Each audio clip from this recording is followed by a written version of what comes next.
Pagpalang araw mga kamaalam, nandito tayo sa pinag-deployan natin ng ating piso wifi dun sa kabilang bahay natin, sa dati natin pinipwestuhan ito. Nung una nagka-problema tayo dito, hinak yung ating bendo. Ngayon ay jammer na. Yon, nagkaroon na naman tayo ng jammer uli, ginajam na yung ating signal. So ayan yung ating antena. 2G yung ating antena. Ayan yung nakalagay dun sa isang pwesto natin. Kasi may jammer doon, hindi na tayo binibitawan. Ngayon, pinalitan na natin ng 5G, wala nang problema. May problema naman ako na ngayon dito. So, sa mga nag-PPC Wi-Fi bendo, ayan, ang solusyon talaga, bumili ng 5G na antena. So, yun nga, i-ano natin yan. Naka-order na tayo ng 5G na antena. Dapat idadagdag ko doon sa pwesto ko. Dito ko na lang ilalagay.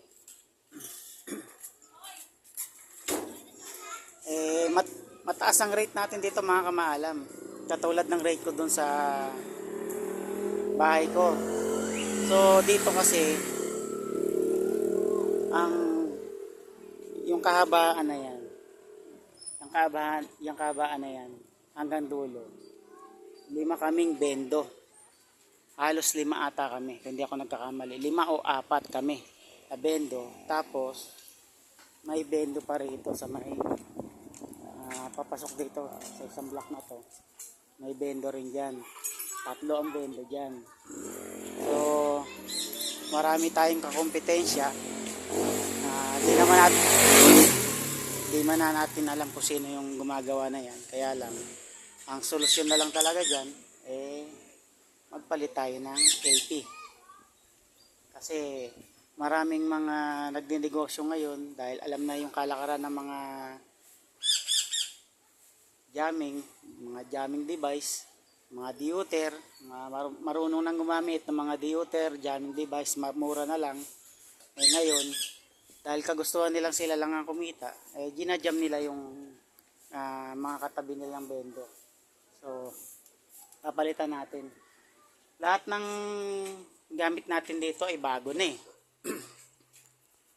Yan. Lahat ng mga nakalagay dyan na cable at saka mga wiring bago. Except dyan sa mga na yan. Yung mga Wi-Fi AP. Yan ay galing dun sa kabila ko.